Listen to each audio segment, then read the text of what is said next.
The journey began at the mist-shrouded unseen crossroads, leading you into the maw of the sunken crypts.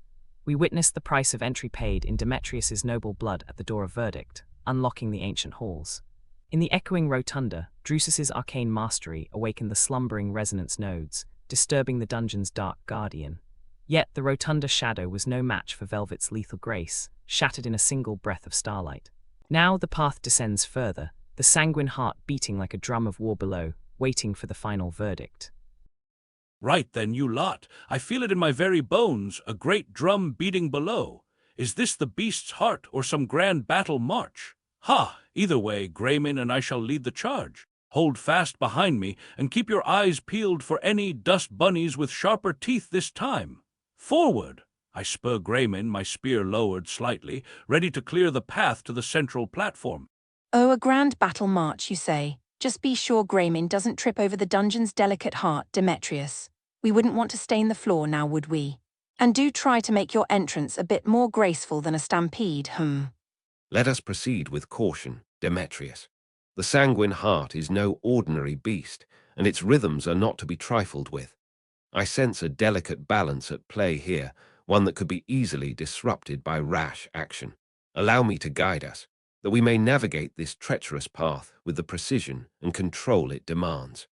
A faint, unnatural chill descends, momentarily swallowing the echoes of their boisterous voices and vibrant warmth. The defeated entity does not flee, it simply ceases to be. The last cohesive remnants of the rotunda shadow lose their grip on this reality, dissolving into a fine, inert mist that drifts down into the abyss below. A final, hollow sigh echoes through the chamber, not of pain, but of ancient resignation, before the silence of the crypts reclaims the space. The shadow is gone, leaving only the cold stone and the beating heart in the darkness. I leap forward, my agile body weaving between the shadows as I follow Demetrius and Grayman, my eyes fixed on the central platform and the pulsing sanguine heart. Let's keep our wits about us, friends, I call out, my voice low and even. The heart may be the key to unlocking the secrets of this place, but it's also a potential trap. Drusus, can you sense any changes in the arcane energies as we approach? I ask, my hand on the hilt of my crystalline shuriken, ready to respond to any sudden threat. Indeed, Velvet, I sense a shift in the arcane resonance as we draw closer to the sanguine heart. The energies are growing more turbulent, like the precursor to a great storm. It would be wise for us to proceed with caution, lest we trigger a catastrophe. I am attuning my senses to the rhythms of the heart, attempting to discern the hidden patterns that govern its power. The party advances, the echo of Demetrius's armored boots mingling with the rhythmic thrum of the dungeon's core. You cross the narrow archway spanning the void, the air growing thick and metallic, tasting of copper and ozone. As you step onto the central suspended platform, the sanguine heart dominates your view. It is no mere gem, but a fist-sized coalescence of crystallized blood and shadow, embedded in the stone floor. It beats with a slow, heavy cadence that you feel in your teeth rather than hear with your ears. Around it, the air shimmers with the turbulent arcane heat Drusus predicted. The transition to the central platform is a step into the throat of the dungeon. Suspended over a limitless void, the circular dais is dominated by the sanguine heart, a crystallized organ of necrotic vitellus embedded directly into the ancient masonry. It doesn't just glow, it breathes, expanding and contracting with a wet, rhythmic thrum that vibrates through the soles of your boots and rattles your teeth. The air is heavy with the copper scent of old blood and the sharp tang of ozone, betraying the invisible magical storm Drusus sensed, a turbulent vortex of energy swirling around the artifact, waiting for a spark. Drusus steps closer, his senses overwhelmed by the raw hiss of unraveling reality. To the naked eye, the air ripples like a desert mirage, but through your wizard's sight, it is a chaotic storm. Ribbons of violet arcane energy clash with the necrotic red pulse of the heart, snapping like static whips. The turbulence is acting as a chaotic shield, a localized shredding of the weave that would flay the skin off anyone foolish enough to reach through it. Yet amidst the chaos, you spot a repeating mathematical error, a pattern in the storm. Drusus's mind cuts through the static. The chaos isn't random, it's a polyphasic ward shifting every 3 seconds. With a precise mental calculation, he isolates the frequency. As he traces the counterglyph, the violet ribbons snap into a rigid, predictable lattice. The storm doesn't vanish, but it bows to his will, revealing the stable eye within the hurricane where the sanguine heart rests. Friends, the key to stabilizing the magical storm lies not in brute force, but in understanding the intricate dance of arcane energies at play. By deciphering the pattern within the turbulence, I've managed to impose a counterglyph, effectively taming the chaos. This eye within the hurricane, as it were, now provides us a window of opportunity to interact with the sanguine heart without risking immediate annihilation. Let us proceed with caution, for the balance of magic here is as fragile as it is powerful. I'll take point from here, I say, my voice low and even, as I move forward with the fluid grace of a cat. My eyes and piercing purple scan the area, my gaze darting between the stabilized arcane turbulence and the sanguine heart, ever vigilant for any sign of danger. My hand rests on the hilt of my crystalline shuriken, a comforting weight that reminds me of my lethal precision. Velvet moves forward, her agile body poised and ready, as she takes the lead in approaching the sanguine heart. Velvet glides into the stabilized zone, her footsteps silent against the cold stone. The sanguine heart's rhythm syncs with the thrumming in the floor growing louder, a wet, organic pounding that vibrates through her boots. As she nears the center, the arcane mist clears enough to reveal what rests upon the silent pedestal, a heavy, unadorned chalice of black iron, sitting directly beneath the pulsing ruby. The silence here is heavy, expectant, like a held breath before a scream. Velvet moves with the grace of a shadow, her eyes trained on the periphery for tripwires or pressure plates. However, in the monochromatic red gloom, she fails to notice the subtle, vein-like discoloration in the stone directly beneath her. As her weight settles, the floor doesn't click, it squelches. The sanguine heart misses a beat, then spasms violently, sending a shockwave of necrotic light through the room. The stone beneath her feet dissolves into lashing crimson ropes. Velvet's impeccable reflexes betray her for the first time. As the stone liquefies, she attempts a backflip, but her heel catches on a sudden ridge of bone. The blood tendrils lash out with serpentine speed, wrapping tightly around her legs and waist like wet, living ropes. They constrict instantly, pulling her to the ground with a bone-jarring thud. The sanguine heart pulses violently, as if feeding on her proximity. Velvet darling, must you always make such a dramatic entrance? I exclaim, my voice laced with theatrical exasperation, though my eyes flash with genuine concern. I take a swift, graceful step towards the writhing tendrils and Velvet, Pierce already drawn and glinting in the gloom. And bleeding on such a lovely platform, really, that's just poor taste. You know how I feel about unnecessary stains. Hold still before you make an even bigger, bloodier mess.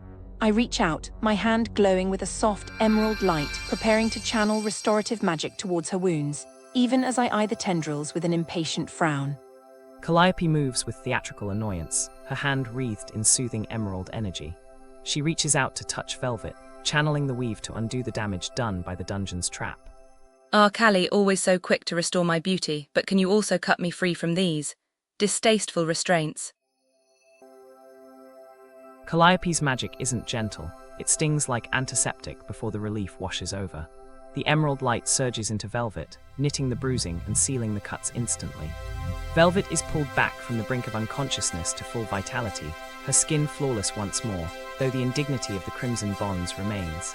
The sanguine heart throbs in response to the burst of life magic, its rhythm speeding up aggressively.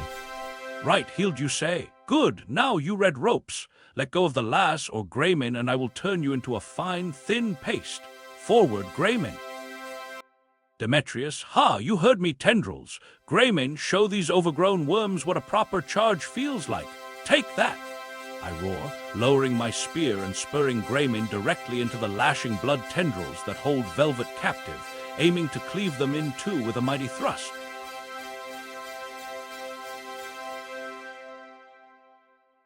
Grayman's hooves thunder against the cold stone, striking sparks as Demetrius spurs the warhorse into the charge. With a roar that echoes through the rotunda, the veteran knight lowers his spear, aiming to sever the crimson bonds in a single, decisive strike. By the ancient arts, Demetrius, your timing is as impeccable as your aim, I hope. By the silk roads, Demetrius, not so fast. I'd rather not be trampled in the process, if you please. Calliope Callie Vane. Oh, do try not to splatter those dreadful things, Demetrius. Red is hardly my color, and it's so difficult to get out of violet leather. Critical hit, Greymane strikes the central knot of the construct like a living battering ram. Demetrius's spear doesn't just cut the tendrils, it obliterates them. With a wet, thunderous pop, the blood vines explode into a spray of inert crimson liquid, instantly freeing Velvet from their grip. The sanguine heart shudders violently in the center of the room, its rhythm disrupted by the brute force intervention. Demetrius, your timing is impeccable as always. Though I must say I'm not fond of being used as a target dummy for your enthusiastic displays of valor. As the blood tendrils dissipate and Velvet is freed, I take a cautious step forward, my eyes fixed intently on the sanguine heart. The pulsing rhythm of the artifact has grown more erratic, and I sense that our actions have awakened a deeper power within the dungeon. Friends, we must be prepared for any eventuality, I warn, my voice low and measured. The sanguine heart's power is not to be underestimated, and I fear that our meddling has set in motion a chain of events that may be difficult to control. As Drusus speaks, the dungeon seems to inhale. The rhythmic thrum of the sanguine heart doesn't just grow erratic, it syncs with the fading echoes of Demetrius's violence, transforming into a feverish, galloping beat. The light in the chamber deepens to a bruised purple, casting long, shivering shadows. On the central pedestal, the iron chalice begins to vibrate, the dry residue inside liquefying into a fresh, glistening substance, as if answering the wizard's fear. You are no longer intruders in a tomb, you are guests in a waking belly. How delightful. It seems our little disturbance has awakened the chalice's appetite. Oh, how enchanting, I muse, a theatrical wrinkle appearing between my brows. Do try not to get any of that flesh soup on your lovely attire, Velvet. It looks terribly hard to wash out. I'll take a closer look, I say, my voice barely above a whisper as I cautiously approach the pedestal, my eyes fixed on the iron chalice and its newfound glistening contents. I examine the pedestal and the chalice, searching for any hidden mechanisms or clues. Velvet steps up to the silent pedestal, her movements calculated to avoid another surprise. Up close, the iron chalice is etched with faint, weeping grooves, and the metal feels feverishly warm. The substance inside is not water, it is a thick, luminous ichor that swirls counterclockwise, defying gravity. As she leans in to check the base of the vessel for traps, the sanguine heart's rhythm syncs with her own pulse. By the ancient tomes, what dark alchemy is this? Do tell us if it's dripping, Velvet. Some mysteries are best kept at a distance. Velvet's sharp eyes dismantle the trap's logic before it can spring. The feverish warmth of the metal isn't random, it's a hunger. She finds a subtle pressure plate mechanism built into the stem. The chalice is actually a scale. The swirling ichor inside is currently weightless, magical residue waiting for substance. Hidden beneath the grime on the rim, she uncovers an inscription that reveals the grim mechanics of this lock. The verdict requires a tithe. Fill the vessel to balance the scales. It is a blood lock, and it is currently only half full. Oh, absolutely not, I declare, dramatically throwing up a hand as if warding off a particularly unfashionable idea. No one here is going to be donating their precious bodily fluids to this ghastly contraption, thank you very much. We shall find a much more elegant and frankly less messy solution, or we simply find another less sanguinary door. Indeed, Calliope, I concur. The notion of sacrificing our own vitality to satiate this dark device is distasteful, to say the least. As a wizard, I've delved into the arcane lore surrounding such contraptions, and I suspect there may be alternative methods to appease the sanguine heart, or perhaps even disable its demand for a tithe. Let us pool our collective knowledge and strategize a more civilized approach to this dilemma. I couldn't agree more, Calliope. The very idea of surrendering our life force to this abomination is utterly repugnant. Drusus, your expertise in the arcane is invaluable in this moment. Let us indeed combine our knowledge and devise a strategy that doesn't involve sacrificing our own vitality. Perhaps there's an alternative tithe we can offer, one that aligns more with our refined sensibilities. Demetrius, tithes and offerings, eh? Ha! Well, if it's a filling you need, I reckon I haven't answered nature's call in a bit myself. Could fill a bucket or two with. Donations, if you catch my drift. Always ready to serve, even in the most personal of ways. I declare, a booming laugh rumbling in my chest, completely missing the looks of horrified disgust on my companions' faces, my attention already drifting back to the ominous pulsing of the heart. Greymane, steady now, old boy. Don't want any accidents here, do we? I pat his neck. Demetrius, absolutely not. Good heavens, man, I wasn't aware your battle standards had fallen quite so low. I practically shriek, my hand flying to cover my mouth in mock horror, though my eyes are wide with genuine disbelief. We are trying to save the world with style, not redecorate it with biological waste. Have you no sense of decorum or hygiene? Honestly, the stains would be simply impossible to get out. Really, Demetrius, must you always resort to the most uncouth suggestions? I think Calliope's reaction says it all. Let's focus on finding a more refined and less revolting solution, shall we? Smiling wryly. I raise a hand, my long white beard quivering with a mix of amusement and annoyance as I intervene in the conversation. Enough, my friends. While Demetrius's suggestion may be unorthodox, we must focus on the task at hand. The sanguine heart's power is growing more unstable by the minute, and we need a more thoughtful approach to appease it. I propose we search the rotunda for any clues or ancient texts that might shed light on an alternative method to satiate the heart's demand, one that doesn't involve sacrificing our own vitality. Thoughtful approach, you say? Aye, well, if you're wanting clues from dusty old scrolls, you go right ahead. Greymane and I will be happy to scour the halls for a different sort of offering. Plenty of beasties in these dark places, I'd wager. A good monster's blood is just as red as any other. Less fuss than reading, that's what I say. Precisely, Drusus. A touch of elegance at last. As for monster blood, Demetrius, one does hope it comes in a suitable vintage that won't permanently stain the dungeon's already questionable decor. And darling, some of us prefer the intellectual stimulation of a good scroll to the messy theatrics of a creature feature. Time is of the essence, friends, I say, my purple eyes scanning the chamber with a sense of urgency. Let us first exhaust our knowledge of the arcane, seeking a solution that aligns with our refined sensibilities. However, if the sanguine heart's hunger cannot be satiated by such means, then perhaps Demetrius's suggestion of monster blood may serve as a last resort. I propose we divide our efforts. Drusus, your mastery of the arcane would be invaluable in uncovering a more civilized solution. Meanwhile, Demetrius and Calliope can prepare for the alternative, should our search for a bloodless solution prove fruitless.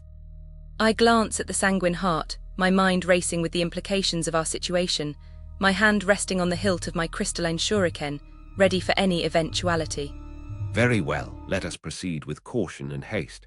I shall delve into the arcane lore, seeking any mention of the sanguine heart and its requirements. Perhaps there exists a ritual or spell that can satiate its hunger without resorting to unrefined measures. Meanwhile, Demetrius and Calliope, please exercise restraint in your preparations, lest we wish to provoke the heart further. My eyes narrowing in concentration as I begin to ponder the possibilities. Restraint, Drusus. My dear, you wound me. I assure you my preparations will be nothing short of impeccable. It's Demetrius we should be worrying about, lest he decide to redecorate the dungeon in various shades of crimson without a proper artistic vision. Still, I suppose a little proactive hunting for a less unseemly offering wouldn't hurt, but only if your much more refined solution proves elusive, of course. The echoes of Demetrius's crass suggestion fade, replaced by the rhythmic, impatient thrum of the sanguine heart.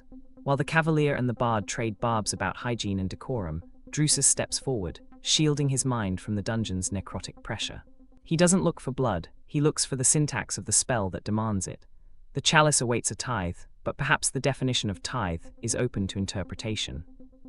Drusus's mind pierces the veil of the dungeon's cruelty. The intricate carvings on the chalice aren't just demands for blood, they are a crude fallback protocol for the magically inept. The vessel doesn't require fluid volume, it requires life frequency. The humming resonance node nearby is broadcasting the exact energy signature needed to fill the scale, but the connection is severed. You don't need to bleed.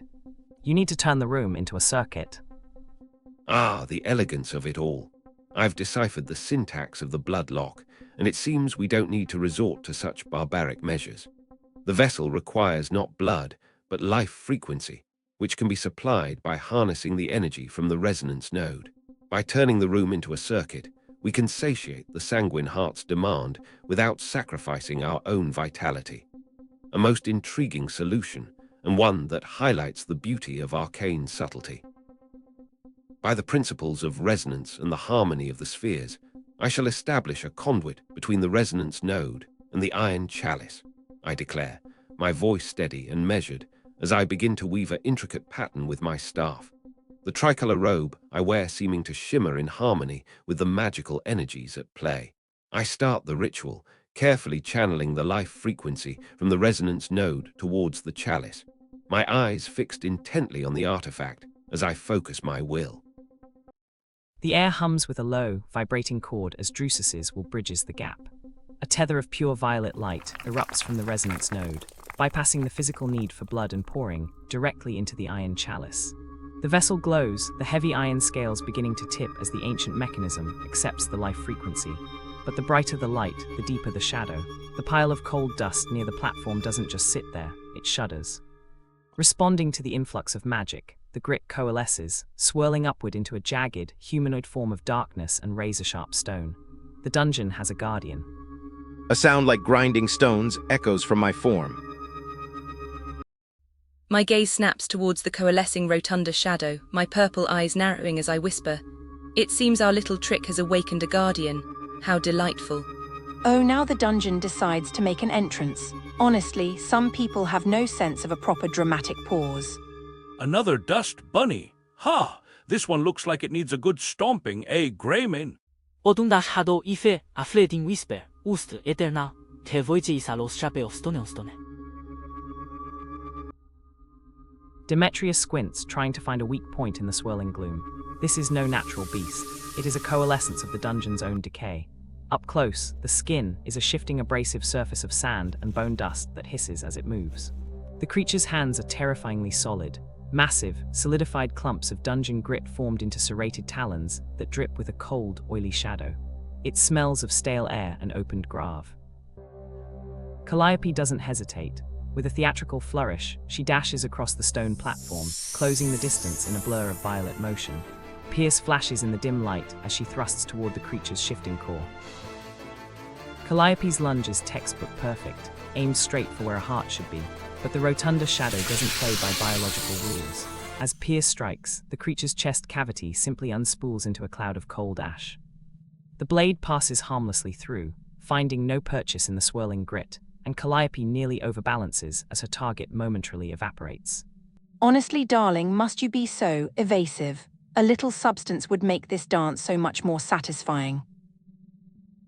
With a theatrical spin and a wink, Calliope dives behind a crumbling stone pillar, her violet leather blending into the shadows as she vanishes from the rotunda shadow's direct line of sight. The creature's jagged claws rake the air where she stood a heartbeat ago, meeting only dust and mockery. A dry, rasping hiss, like sand sliding down a dune, escapes my form. Ah, the shadow's attention is divided, how delightful. Let's see if I can further fracture its focus, shall we? I swiftly move to a flanking position, my crystalline shuriken at the ready. With a fluid motion, I launch the shuriken towards the rotunda shadow, aiming for the point where its jagged claws meet its arm, attempting to impede its attacks and create an opening for my allies.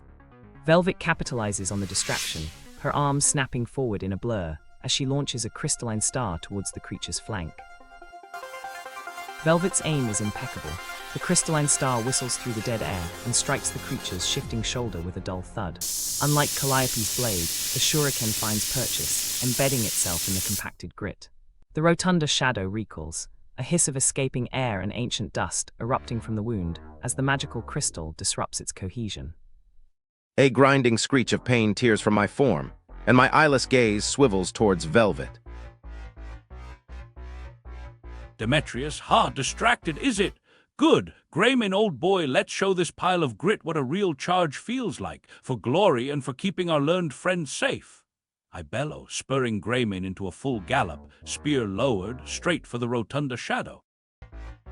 Graymin's heavy hooves thunder against the ancient flagstones, shaking the dust from the air. Demetrius roars a battle cry, lowering his spear as he transforms into a living projectile aimed straight at the creature's core.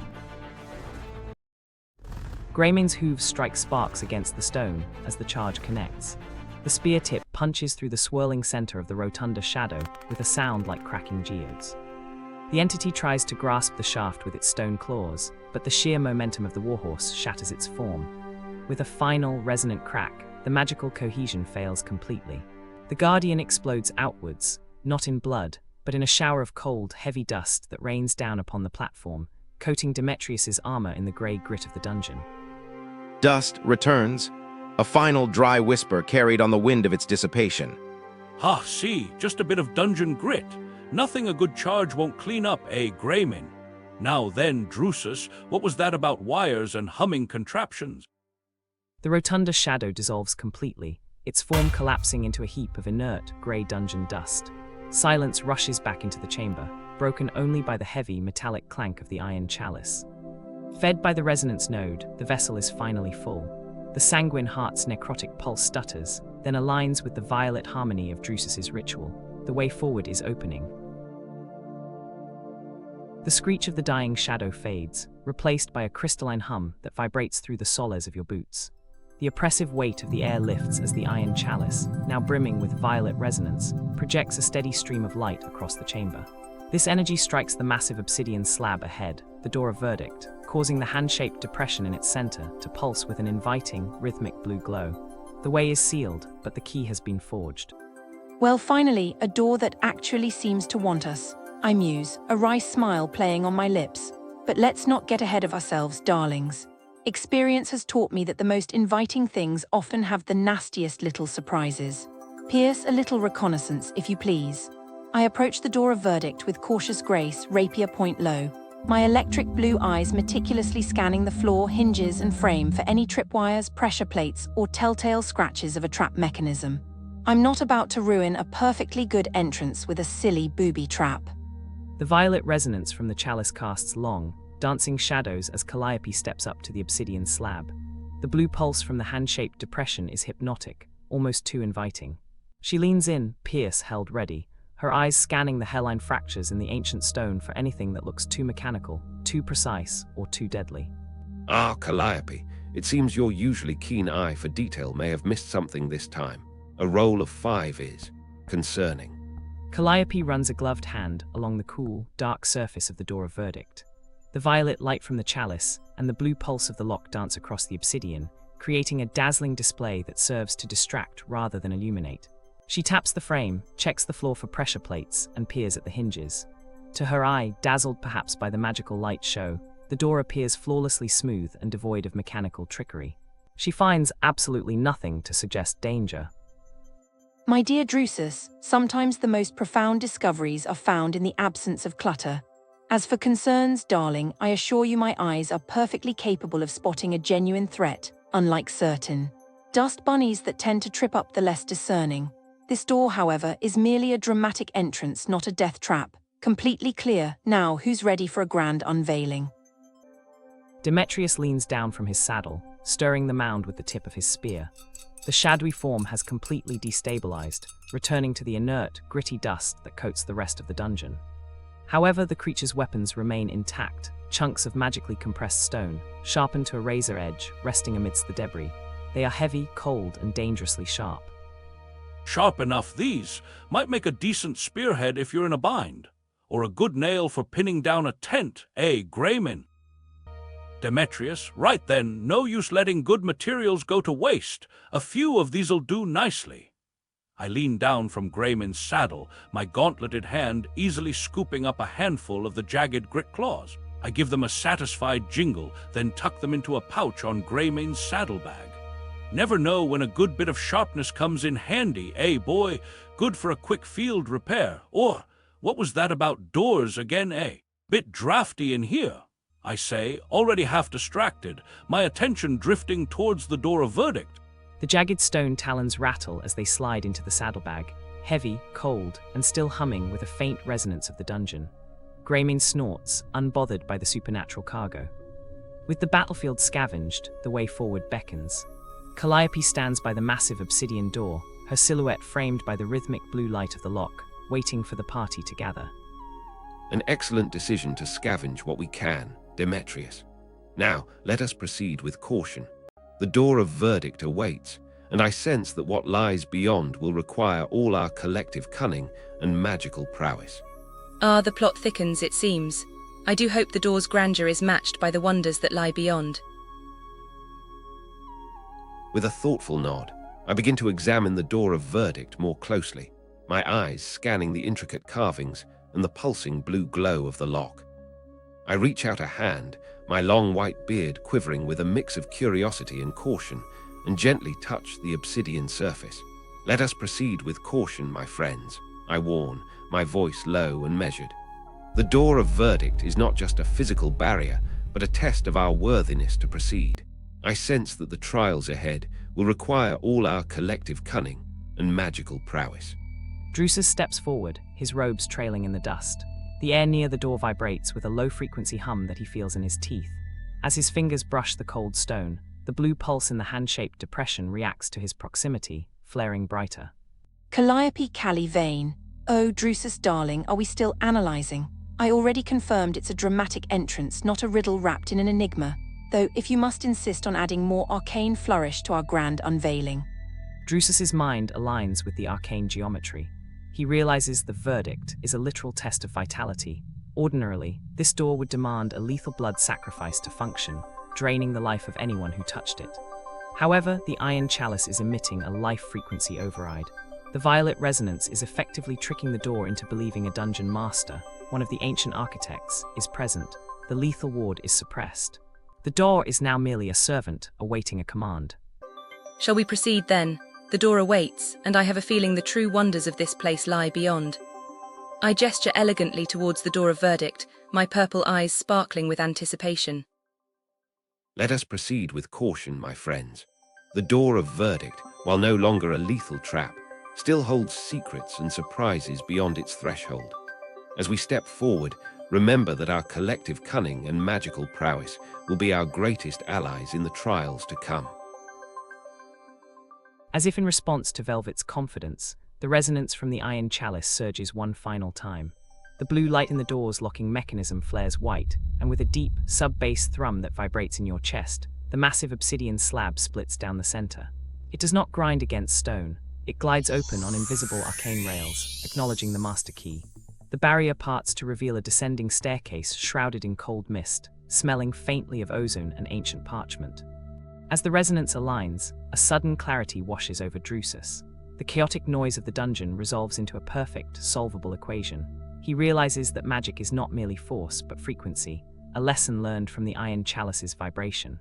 The air around him shimmers as his mind instinctively constructs a new arcane formula, one that can bind enemies to his calculated will, just as the node bound the heart. The weary exile fades for a moment, the architect awakens. By the ancient arts, I can feel the resonance of the dungeon shifting, aligning with my own arcane frequency. The secrets of this place are beginning to reveal themselves to me, and I sense that our journey is far from over. The air grows instantly colder as you cross the threshold, the vastness of the rotunda replaced by the claustrophobic weight of the verdict passage. Stone steps descend sharply into a swirling carpet of white mist that clings to your boots like cold hands. Lining the walls are towering statues of robed figures, the judges, their faces smoothed away by time or design, holding stone tablets that seem to stare despite their blindness. The silence here is heavy, broken only by the echo of your own footsteps and the faint, electric smell of ozone mixing with ancient dust. The stairs, then. Let us proceed with the caution that our recent victory has earned us. Right, because who wouldn't want to lead the descent into a potentially trapped abyss? Style, darlings, always style. The obsidian doors glide shut behind you, sealing with a final, resonant thud that vibrates through the soles of your boots. The humid, dusty air of the rotunda is instantly replaced by a dry, bone-deep chill. You stand at the precipice of the verdict passage, where a grand stone staircase descends sharply into a churning lake of white mist. Flanking the descent are the silent judges, towering, 10-foot sentinels of grey stone. They possess no faces, only smooth, polished surfaces beneath deep cowls, yet as you take your first step, the oppressive weight of their unseen gaze falls upon you. The silence here is absolute, broken only by the faint, rhythmic clicking of the cooling stone. These statues are as charming as a mausoleum. Let's hurry through, shall we? The chill in this place is starting to seep into my bones. You step closer to the towering sentinel, the mist swirling around its base like a shroud. Up close, the silent judge is even more imposing. The stone is cold and seamless, carved from a single block of grey basalt. Where a face should be, there is only a smooth, polished oval, a terrifying representation of impartial, blind justice that hears no pleas. The tablet in its hands is angled downward, as if reading a verdict to those who pass beneath. The runes etched into it are sharp and angular, vibrating slightly in your peripheral vision, though they remain still when looked at directly. Demetrius leans over the railing, peering into the churning white expanse. The mist does not drift like natural weather. It moves with a sluggish, heavy intent, coiling around the bottom steps like a sleeping serpent. It is completely opaque, hiding the floor beneath a blanket of cold vapor that smells faintly of ozone and old iron. As you watch, a tendril of fog rises up, reacting to your presence, before settling back down into the silent mass.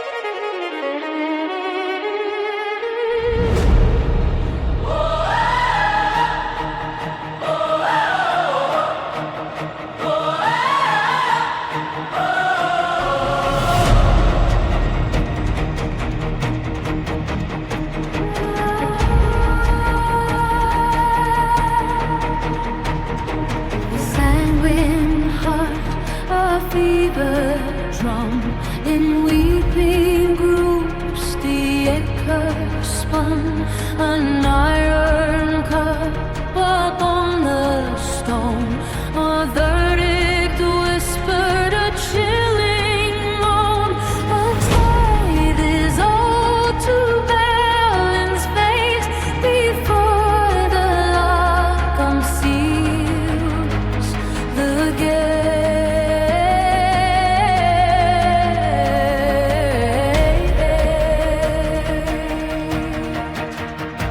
Some flesh suit stains the party right.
on steed. The shadow shatters, plants the seed of victory.